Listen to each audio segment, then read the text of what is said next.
Hello and welcome to the latest episode of GW Basketball Insiders. I'm Lima Merku alongside David Korn and got our guest here, Rafael Castro, obviously center for GW men's basketball team. So Rafael's coming off a very strong performance against LaSalle. So Rafael, what was going right against LaSalle on Saturday? I think defensively we had to respond from coming off a game in Chicago that we didn't really like. So just responding off a lot of defensive errors that we had made in Chicago and kind of just fixing those and making energy plays. And I think that ultimately led to the win. Yeah, you had a career high in rebounds that game. How are you? What about that matchup on the glass did you like specifically, and what were you able to take advantage of against the Explorers front court?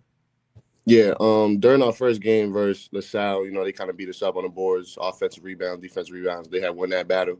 So kind of just understanding that and carrying that into the second game, we understood that we had to pick that up, and that's what we did.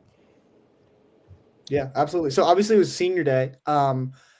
Gerald and Sean, and we saw that you all walked out with Keegan Harvey. So obviously he's from Australia. I imagine it's pretty tough for his family to get there. So I know this is only your first year at GW, but can you kind of talk about what this group of seniors brought to the team and kind of what it meant to be able to go out there and honor Keegan?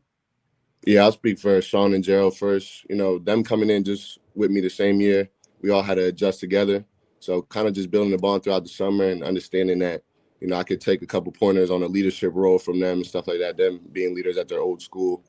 I just took a lot from those seniors. And to speak on Keegan, he's just as important as anybody else on his team. Keegan comes in here, he works hard every day.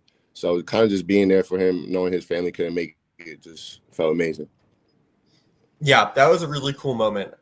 When you guys walked out with him, I really liked that. I thought that was that showed a lot about you guys, and I thought that was cool. So we're gonna play a little game right here. We're gonna do some teammate superlatives. So we're gonna give you just say the first teammate that comes to mind when we say something here. So I'll start out.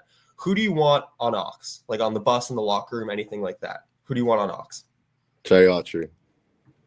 Okay. What's on the playlist? Give us a sample. Give us an example. It really just depends on the day. Sometimes he'll play some calmer music. He had Raw Wave in the weight room. And then sometimes he plays like music I haven't listened to. And I'm always open to listening to new stuff. So he be putting me on. And then on the other side of that, who do you not want on aux? Probably Keegan. Probably Keegan. Just because he has just a different music taste. So. Yeah, I know we've asked other people that a similar question, and Keegan has been you're not the first person to answer Keegan. So. Popular answer, yeah. How about this? Is there anyone that has a kind of a strange pregame ritual, or maybe just like a pregame ritual that you kind of hadn't seen before? Strange pregame ritual. If not, I'll say myself. I don't know if it's strange, but I need a nap before every game. Like, it's mandatory. Like, I don't care what time we play. I don't care if I just woke up and ate breakfast. I still need a nap right back to sleep before the game. So I don't know if that's strange, but I can't think of that. No, so what's your strategy of getting to sleep? If it's because I'm sure you have a lot of thoughts going through your head before a game. You even said you'll do it if you just woke up. How do you center yourself to get those few minutes of rest? Because I know that's super important for athletes. What's your strategy? Me, I'll block the windows if I have to. I'll make sure the room is really dark, and I kind of just put my phone down, just close my eyes and just try to get sleep. I don't know. I just get tired. I love it. Who on an away game, who's the best travel buddy? So who do you want sitting next to you on the bus or the plane? Who do you want sharing a hotel room with? Who's your go-to travel buddy? I say Trey Moss, just because him being my roommate on campus, and he also my roommate when we're on the road. So I just been with him all through his way. Yeah, absolutely. I think this is our last one of the superlatives. Who have you been most kind of impressed with in the gym? Who lifts the most, or who is there that you don't think they would be as impressive in the gym as they are? Oh, I'm gonna give this to Amir Arrington. One of our walk-ons. He's another guy that he's every day in with us working. And Amir, he lifts every day. Even if we don't have lifts, he comes in and lifts with Coach Handy. So Amir, he holds his own in the weight room. And y'all gonna see him. I mean, he getting strong. You're gonna see him walking a little stocky next game. So yeah, we've heard about some of Handy's workouts. How have those been? Those have been great. You know, I feel like Handy, he really mixes in like getting stronger with recovery. And I think that's important, you know, after getting banged up during the games. Nice. Yeah, for sure. So obviously you came over to GW this past offseason from Providence. So I'm kind of curious how you've liked being at GW and being in DC off the court. Is there anything in particular that you love to do? Any places you like to go in DC? And also just like obviously like being at GW is not the same as being at Providence, just in terms of you're right in the middle of a city at GW, and it's not as much at Providence. Yeah, I'll say the biggest difference is kind of like what you said, the city aspect of things. But I like going to the wharf. I don't know if y'all been over there, but I like going to the wharf. Yeah, it's a nice scenery and stuff like that, and I like s'mores, so I'm always over there making s'mores. You can catch me over there one day on some random stuff. But yeah, kind of like what you said, just being in the city now compared to Providence is the biggest difference. You know, everything's like faster paced for sure. Yeah. So we talked about the off the court there. What are some, differences you've experienced maybe with like the coaching staff, just like the vibes around the program, GW and Providence? I mean, obviously you've taken a huge step with your game this year. What have been some of the biggest differences between GW and Providence that have allowed you to sort of really shine? Yeah, I'll say just my confidence going into the season. I know I worked really hard this summer, so that ultimately led to my role growing and kind of just taking the opportunity and running with it. And I'm also just kind of learning day by day how to be a better leader for, my younger guys on this team. Yeah, absolutely. So I know you've got some Dominican heritage. I've seen a few Dominican flags at some GW games. So I know you represented the Dominican Republic in U17 play. Is that right? Yeah. Have you thought about would you be interested in representing the Dominican in international play if that opportunity came about? Yeah, it's definitely something I've thought about. I get a chance to represent my country, and that's always great.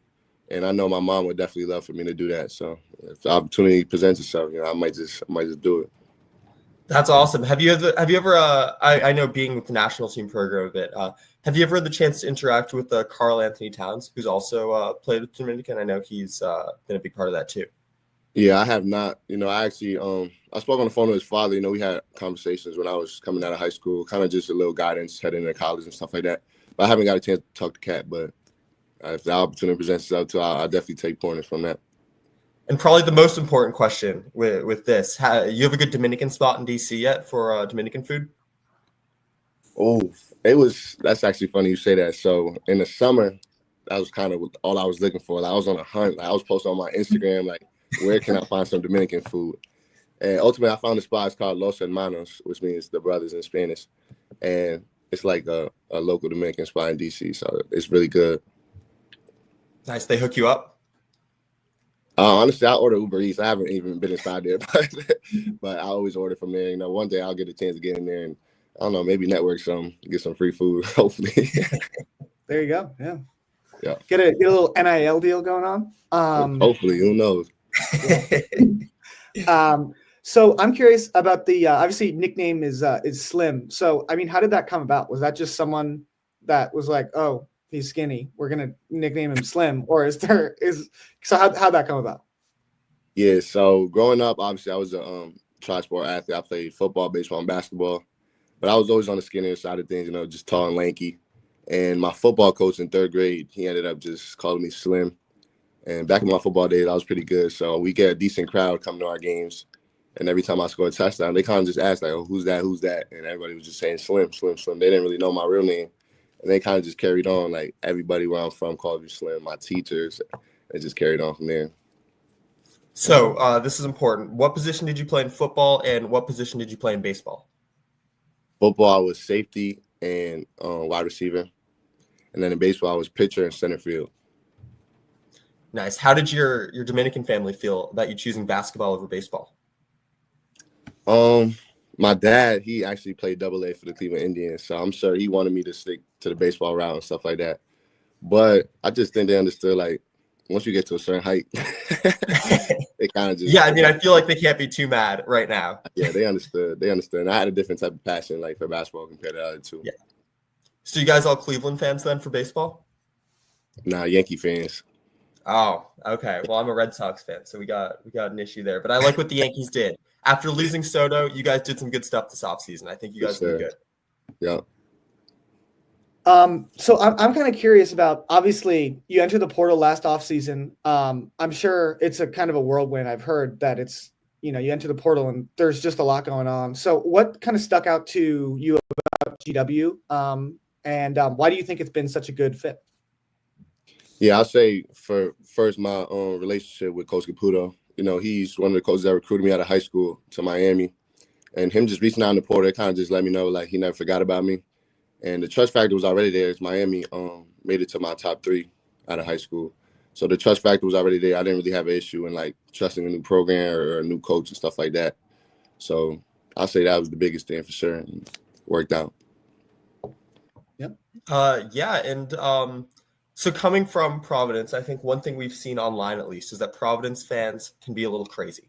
And I wonder if you've seen sometimes if, like, the GW official account mentions you or, like, there's a highlight posted of you, there'll be what people call, like, a friar chain in the comments where everyone's just like, I wonder if you've seen that, what your reaction to that is. What do you think about when it's like your old fan base is still sort of following you and is like sort of happy to see you succeed?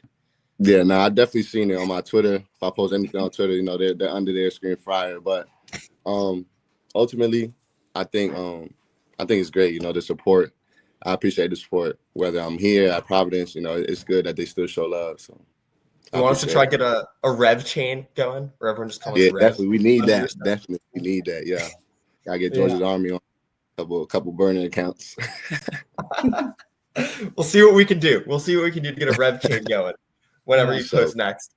Yeah. I don't know if the A10 burners can hang with the Big East burners, especially those Providence. Those we gotta get there. That's what we gotta get there. Take a step at a time. We gotta get there.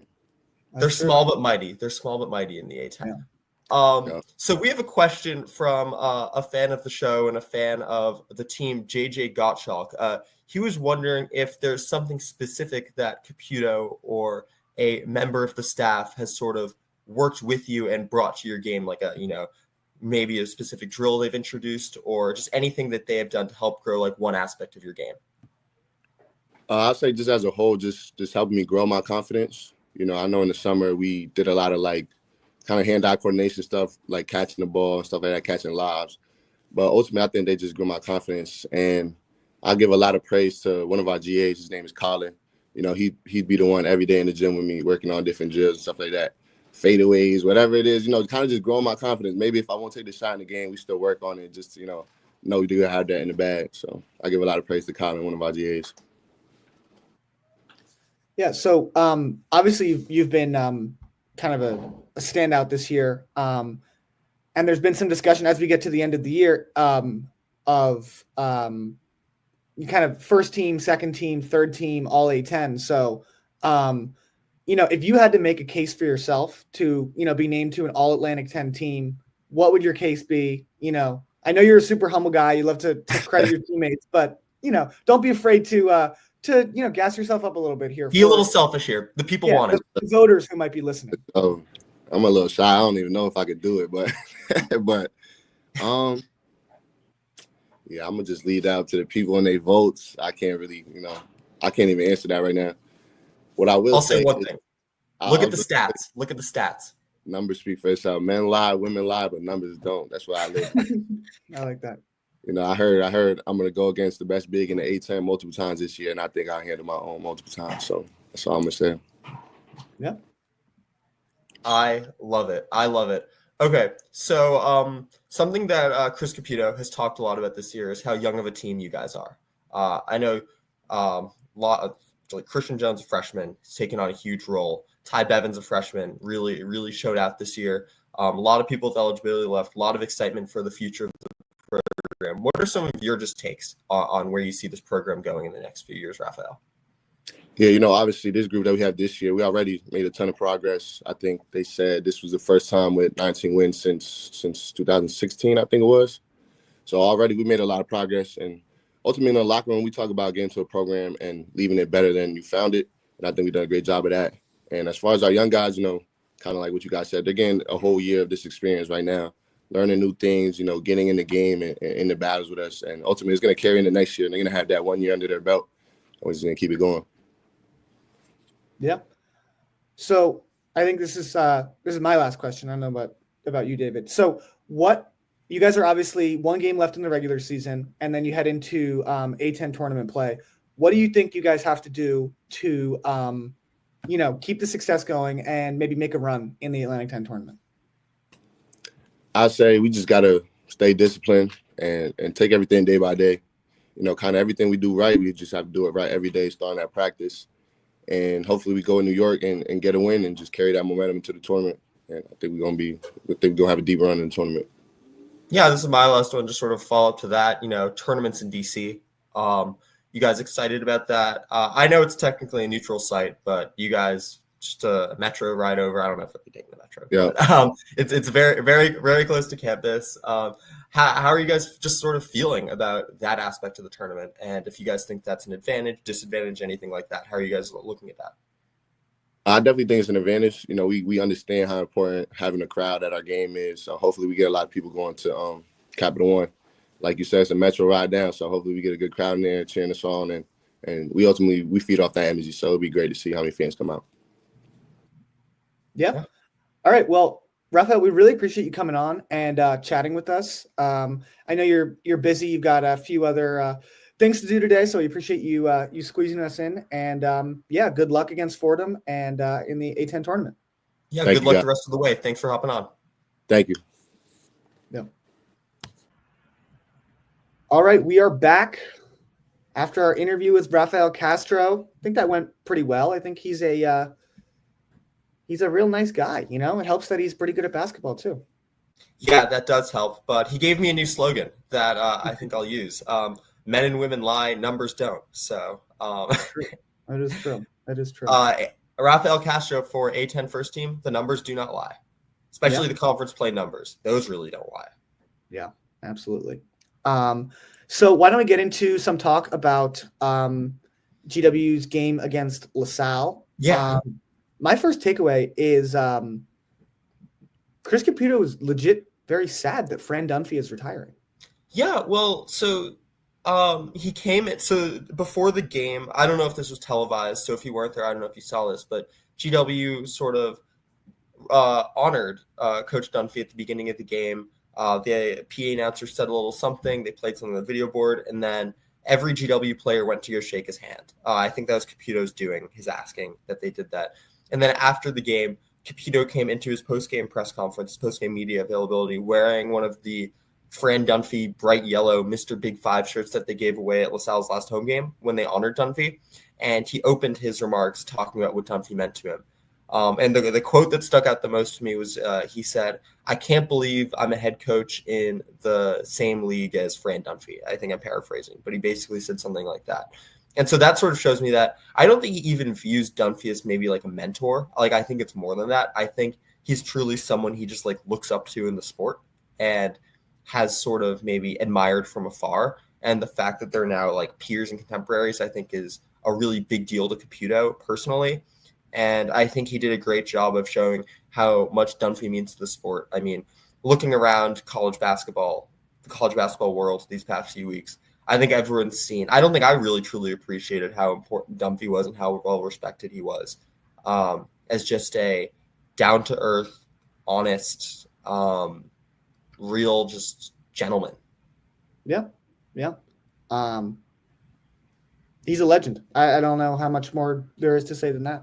Yeah, I mean, Liam, coming from Philly, do you have any sort of things about Dunphy that stick out to you, maybe from like just like growing up a college basketball fan, anything like that? Yeah, so I mean, like I don't have any specific stories or anything, but I mean, my parents, neither of which are particularly interested in college basketball, they both know about Fran Dunphy. They're both like, they associate, eras of Penn basketball or Temple basketball with Fran Dunphy. So when I was like, "Oh, Fran Dunphy's retiring," they were both like, "Oh, wow!" Like, I mean, it kind of, I think that goes to show how he transcends, the sicko college basketball community that we inhabit. And he's just like, everyone knows who he is because he's such a good basketball coach. And, such a good person and, all the rest of it. It's a shame that LaSalle isn't very good this year in his last year. So. Yeah, but I do think he did a really important job there, sort of just stabilizing the program a bit. Because LaSalle is like, again, a smaller school, not as much money as maybe some of the other A10 programs. And again, they haven't been great, but they've been competitive. Like they beat GW earlier this year. It's a joke that like Gola, or I guess now Glazer, is like where like teams at large hopes go to die. So they can always, if a team's going into Philly, that's never a guarantee. So props to Fran Dunphy. Great career. Glad I got to see one of his last games. We'll be at the tournament, so we'll see him there as well. But cool moment. So Liam, watching from home, what was sort of your just biggest quick takeaway from the LaSalle game on the court? I mean, they were GW was outstanding in the first half. Like, yes, it was so good. Good qualifier in the first half. Yeah. And then not so much in the second half, especially to start the second half. And I think a certain part of that was they were up 17 at halftime. They were rolling. And I mean, I'm sure this wasn't really a conscious decision and they wouldn't admit this, but having played sports at a much, much lower level, sometimes you're up a bunch at halftime or kind of at whatever point in the game and you just start to coast. You just think, all right, we're just going to kind of hang out and win this game and whatever. And I think it took them a little bit, 8 to 10 minutes to sort of wake up in the second half and realize that like, okay, you're going to actually have to like take high quality shots and finish this game. Because LaSalle is like, they're not just going to roll over. So no, and when they start hitting threes, because when you're down that big, you do start taking threes. And when you make them and you sort of come, like McKeithen was like money from three in the second half. Jaleel White and Deuce Jones were hitting some. What do you think about that Darius Lilly bank shot? So Lilly actually went to Lower Merion, which is in my high school league. So I used to watch him. I used to watch him and Mike Walls duel because Mike Walls went to my high school. So yeah, how about that? Isn't that crazy? So funny. So I had not seen him pull out that first shot that he took. I literally sat there with my mouth like wide open. The first like long three that Byron Kerr described as a torpedo. That's a great. I mean, Byron Kerr is a poet by all sense of the word, and he nailed it there. What was Abe's reaction to that? I think it was similar to mine. I don't think he was just like, wow, wasn't expecting Demetrius Lilly to drop down a banked in fadeaway three with no arc on it, or not fadeaway, banked in long three with very little arc on it. So yeah, also shout out a friend of the program, Abe Rothstein, for making his men's basketball ESPN Plus debut. He was terrific. By all accounts, we've heard he did an excellent job. You listened to it, but a truly great broadcaster, Abe Rothstein.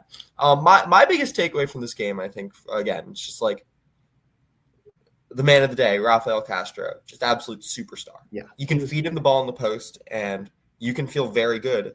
Pretty much anywhere. He has moves like from the baseline, on the elbow. He'll drive from the top of the key. Like I feel good if the ball's in his hands and he's attacking the hoop that it's going to go in. I know Troy Autry ended up getting a good amount of points. Christian Jones poured some in at the end, but most of the rest of the offense wasn't looking great. And again, against I'm not going to say the LaSalle front court. I know they handled GW in their first matchup, but they're not world beaters by any means. But Castro's a guy who can really shoulder the load and make you competitive with pretty much any team, which I think is a huge asset.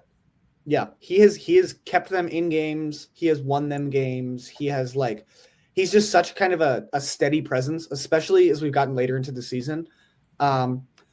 I think it's been the last 7 games. He's had 13 or more points.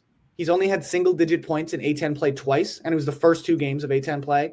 Yep. So he has been just like every single time he's out there, that he's gonna get you production. He's gonna get at least 10 points. And he's so he's not like one dimensional, which is what I've been so impressed No, with. that's what I was talking about. It's like, yeah, like he's not a perimeter scorer, but again, like he has a really advanced like skill set down low. Like he's a good enough ball handler where he can drive. Again, you can feed it to him in the post.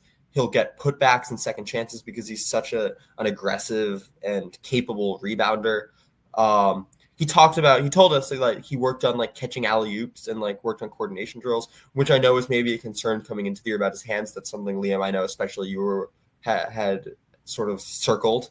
And yeah, like that pass from Trey Autry, he caught on that alley-oop. Like Trey was like that was one of the most fun plays I think we've seen from a GW team in a while. Just like that long of a pass, Castro really getting up there. Like it's fun to watch an elite big man like him every day. I love watching big men, and it's a joy to watch, and it's such a key part of this team. Yeah, absolutely. Castro's so good at drawing free throws. I wish he was a little better at making those free throws, but it seems like sometimes that can be a bailout for GW, and it's maybe even kind of a bad thing sometimes where they're just like feed it down low to Slim, and he's gonna like draw a foul and try and finish through contact.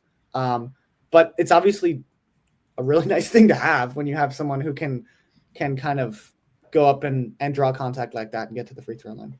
Yeah, so let's talk A10 tournament a bit. Okay, so they have one more game against Fordham, and then they have the weekend bye, which I don't love. GW has been bad this year. Off of the long breaks. I had way back early in conference play, when they struggled off their first bye. I remember like tweeting something that was like, bad news, GW is like 0-2 or 0-3 off of when they have like more than 6 days rest. Good news is they don't have that for the rest of the regular season. Bad news is their first conference tournament game is going to be more than a week after their first. So there are a few ways to look at that, which is if they're the 7, they'll be playing a team that played the day before. Mm-hmm. And while that could have some momentum going into it, that team will be very tired. And GW will just they should be able to run, especially with being able to go 10 deep. They should be able to run that team off the court, no matter who it is, which I think is going to be huge. So let's talk some seeding stuff, because I think this is really interesting. So right now, the two most likely options for GW would be the 7 or the 8 seed. Obviously, there's some more permutations, but those are sort of the most likely scenarios. If they win against Fordham, so their biggest obstacle to getting the number 7 seed is Duquesne.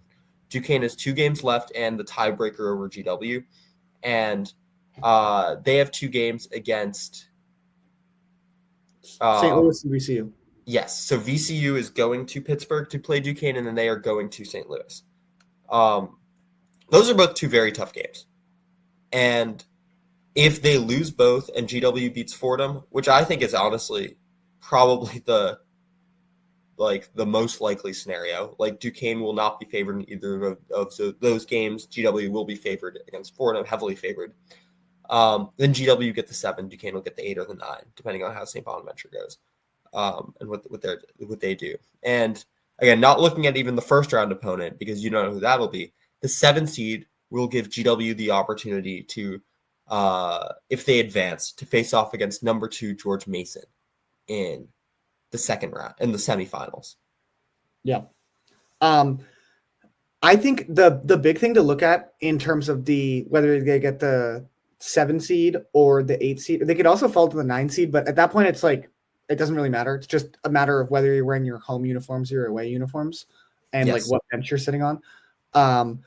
I think the biggest consideration is the 7-10 game is at 5 p.m. and the 8-9 game is at 11:30. I didn't think about that. So like think about all of those people all those GW alums, or and I think it's spring break, so the students, it wouldn't be as much of a thing. Student factor I'm not really considering. But like there'll be a much larger GW contingent there if they play at 5 p.m. rather than if they play at noon. And when you play at noon in the 8-9 game, then if you win that game, then you play again the next day at the same time. So in terms of like wanting any sort of crowd advantage that you can get, you probably want the 5 p.m. game. Yeah, and then again, looking at the matchups in the potential next game, VCU versus George Mason. I think we've talked about on this show. I've talked about this a lot. I think the gap between those two teams is pretty massive. And GW, again, they played VCU pretty close. And I've seen some discourse online right now about how VCU is like kind of dreading a potential GW matchup in their first game of the tournament. But GW's lost to George Mason twice. Both of those games were very, very winnable down to the final seconds. And I know that these GW players and Chris Caputo would love another opportunity to go up against a Mason team that's frankly struggling right now. Again, lost to VCU, lost to Duquesne. That team looks very beatable. And I think it would be as advantageous of a matchup for them that far in the tournament as you could get pretty much any time. Yeah, I agree on multiple fronts. The other thing is, despite it being, what is it, 7 blocks or something from GW's arena? It's a walk. You can walk it. No, you can. I have walked it. I've biked. It's like a 10-minute bike ride. VCU will have a crowd advantage no matter what. They just will. There's nothing that can be done about that. And I don't know, in a kind of tournament environment, if you have the choice to have George Mason, which will definitely have a sizable crowd, or you have VCU, in terms of crowd, I would take George Mason. In terms of matchup, considering, the performances earlier this year, I would take George Mason. I'm sure Rafael Castro wants to play George Mason again after he, in their first matchup, missed those 2 free throws that could have won him the game. Quick aside, because you brought up an interesting point there. Who do we think will have the best atmosphere? Who will have the most fans, the best crowds at the A10 tournament? Who do we think? I think a lot of it is contingent on if some of these teams that typically have big crowds, VCU, Dayton, St. Bonaventure. St. Bonaventure. I think if they were better this year, they would have a bigger crowd. Yeah. But what a lot of these fans do is they are like, well, if they get to Friday or if they get to a certain point in the tournament, then I'll head up to DC and then I'll go. But they're not necessarily going to show up on Thursday or kind of earlier in the tournament. I would say VCU is going to have the best. I agree. Because they're good and they are local and they have a very passionate fan base in the first place. The Amtrak that day from Richmond up to DC, that'll be a party. From that stupid Amtrak station that's nowhere near the actual center of Richmond. Yes, that'll be but yeah, I think VCU, there are going to be a lot of VCU fans at Capital One that week. There'll be a lot of Dayton fans too, I'll bet. I mean, I don't think Dayton's been so disappointing. They still might get a double bye if they win tomorrow. If they beat St. Louis tomorrow, then they get a double bye basically. It's ridiculous. That's ridiculous. Okay. Anything you're looking towards at the Fordham game? I know people are going to kind of look at that as an easy trap game. Yeah. I mean, I don't have any I haven't looked at it in depth enough to give you a breakdown of what they do or don't need to do. But we've kind of said it all year. If this team can shoot respectably from 3-point range, there goes my cat again. Then they'll have a decent chance. They got to avoid being massively out rebounded on the defensive end, when the other team is missing shots. That's something they were a lot better at against LaSalle. I mean, they should beat this Fordham team, but I don't know. I don't know if this is Fordham's senior day, but obviously they don't want to lose their last game at home. So I'm not worried. GW has a lot to play for. I think they'll be ready. Liam, this is awesome. I love it. Yeah. Higgins. So hey, wants to talk ball. You have to respect it. He really does. He loves talking ball. Should we move on to briefly mention the women's team? Yeah, they won a game. That's awesome. They beat Rhode Island. Rhode Island's pretty good. Are they? Rhode Island's really good. Are they gonna do the classic? Even with McCombs not on the bench, are they gonna do the classic? Be bad all year, win a game at the end, and then win 2 games in the tournament to make it seem like a successful season? They can definitely beat Loyola Chicago, who they're playing in the first round. Let me see who the 5 seed is, who they would play in the next round. Oh, the 5 seed is none other than the Rhode Island Rams, who they beat last week. I don't like that. Yeah. Because you got to think that they're pissed that they lost to GW, a rudderless, coachless GW. Yeah. So I have they've looked like better. Like they weren't bad against UMass in the game that they lost, and then they looked pretty good against Rhode Island. Like their defense especially was really good against Rhode Island. So like, this team easily could have. I tweeted something to this effect, but like this team easily could have gone out and just rolled over because their coach is gone and all the players are checked out or whatever, and they didn't. So like credit to them.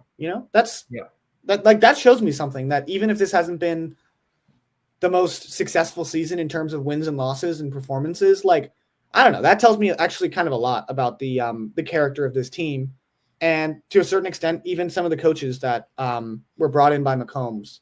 So good for them. And I think let's wrap up talking about the women's team. Again, obviously the big story with them is the impending coaching search. That's probably already going on. But I just want to talk about, maybe share with you guys, our audience here, a conversation that me and Liam had offline that I think is really interesting, and looking at potential candidates. And at first, we initially sort of were just thinking, like low major head coaches, high major assistants are the target for this. But we were kind of wondering, maybe this is a new age of college sports, right? And we were wondering, one of the things that we've heard, I know I've heard this from my on-the-record conversations with A10 Commissioner Bernadette McGlade, is that the A10 is in a really good spot for men's and women's basketball to put a focus on these schools, because none of the A10 schools, especially with UMass leaving, have football, have FBS football. And so we were just wondering if maybe that would make the GW job more appealing to maybe a more qualified, or at least maybe a more nationally known, high major Power 5 head coach at a school that's maybe, leaving women's basketball behind a bit with NIL or with resources, and just really focusing on football, men's basketball, maybe other women's sports like volleyball or softball. And we were wondering if that could make the GW job, where women's basketball is the clear, second priority and will get a significant amount of resources. Or I guess not second priority is maybe the wrong way to talk about it, but will be getting a more significant share of the revenue than maybe other women's basketball programs would of the overall amount of money going into athletics. If that would make them more appealing and maybe open it up to some more potential candidates. What do you think, Liam?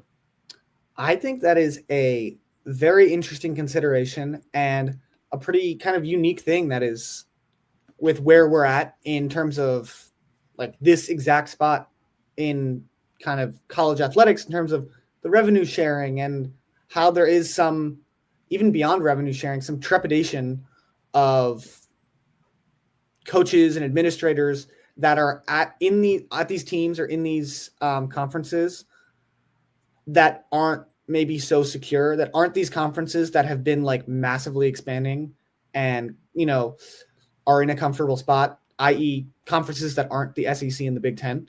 I think it's a really interesting consideration. But the other thing is, okay, so let's, step into make-believe land here and say that there is a Power 5 head coach who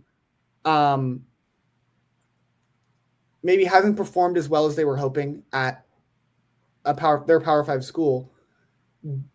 Like, would there be kind of an appetite to bring in someone who went like 2-16 in the ACC to GW, or would you rather have like an up and coming coach or a low major head coach? So that's why I was very intentional with my language and what I said, where I said, I corrected myself and I said more known, not necessarily better, more qualified, because I think,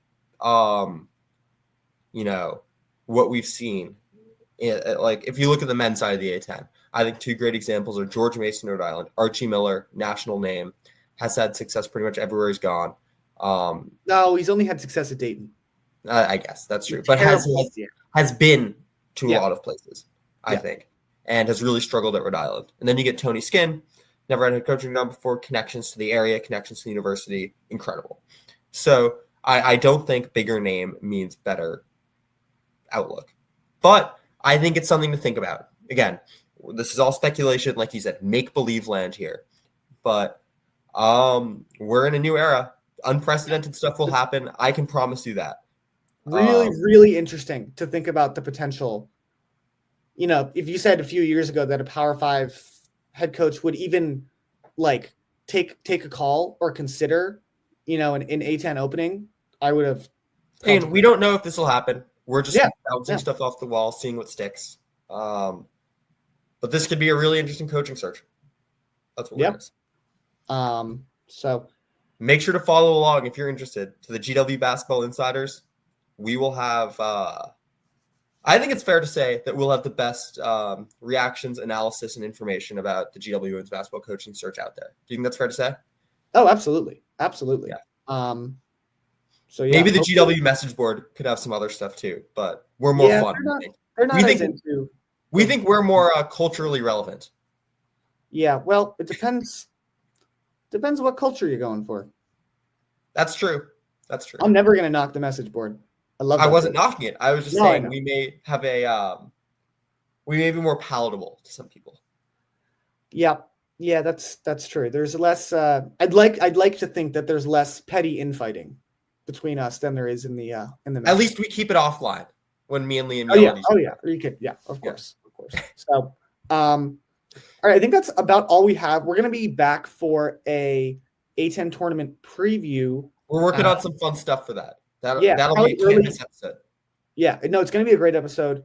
If there's any updates in the GW Women's Basketball search, we will for sure touch on that. It'll probably be early next week, so be sure to tune in for that. Liam, I'm going to make a guarantee. All right, guarantee. Unless barring unforeseen circumstances, when that's announced, we'll be live within an hour. Deal. Sounds good. Yeah, no matter what's going on. Yeah, no matter. I don't really have much going on. You're the one with the job. No. We'll see if we can beat. We can get a better location for a GW Basketball Insiders recording than on the side of a road in the U.S. Virgin Islands. Shout out Chris DePito. But yeah, I think we can almost guarantee our audience that. Yeah, and who knows what the timeline of that'll look like. I do think it'll be dependent on. I think it'll be quick. It just depends on how far these the team that they're hiring from. I think we'll have a decision by the end of March. Yeah, I think that's fair. I think we may even have one a little earlier if they're looking at a team that loses in the first round of the tournament or, something. Yeah, that's true. I mean, these can go quick. I think, okay, I'm going to make it better. I think in the next 3 weeks. Next 3 weeks. All right. And what happens? What are you betting? What happens if that doesn't happen? I don't know. High stakes. I'll drink a dribbling George's. There we go. So wait, yeah. Here we go. Pontificating again. What is happening to all the dribbling Georges now that the season is over? Are they just going into like a locked vault? I mean, beer stays good for a year, right? Yeah, I know. But I think there's some people that would like to maybe drink some of this dribbling George, not during dribbling. I've heard a rumor, not verified by any sense, that all of the university's beers will be available at the A10 tournament. I would be shocked if Capital One lets that happen. I don't know if that's happening, but that may be where some of these. This is run by what's his name, Ted Leonesis, or the evil man who.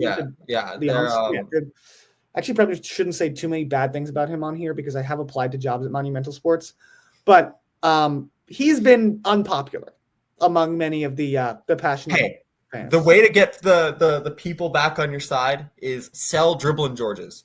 That's true.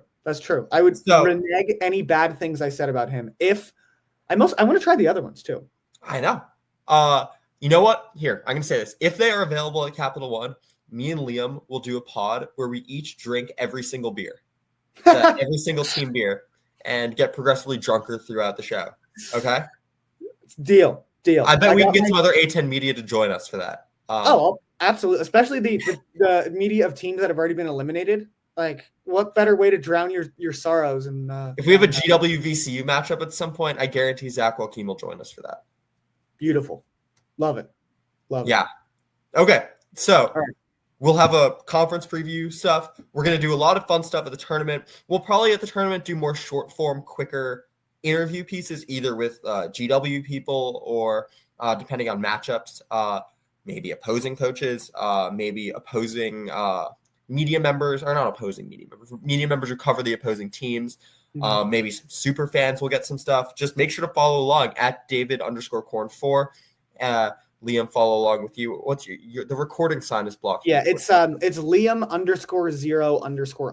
So it's on the it's on the screen. Yeah, I'm saying, so where I was looking, the recording sign is blocking it. So follow along with us at the A10 tournament. We're gonna have a lot of fun, and thank you guys for listening. This was a great episode.